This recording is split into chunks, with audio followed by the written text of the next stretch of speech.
চিনতে পারো কি না?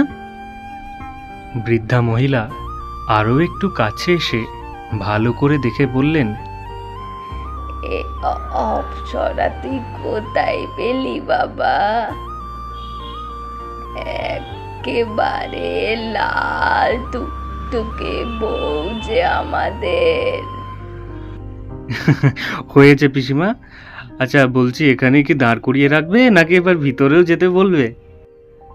ভিতরে যাওয়ার পর পিসিমা নিজের হাতে করা চালের রুটি আর তালের ক্ষীর খেতে দিল। সৌরেন খেতে খেতে বলল, উফ, দারুণ! পিসিমা, তোমার বয়স বাড়লেও হাতের রান্নার স্বাদ এক ফোঁটাও কমেনি। খা বাবা খা, আর দুখানা রুটি দি।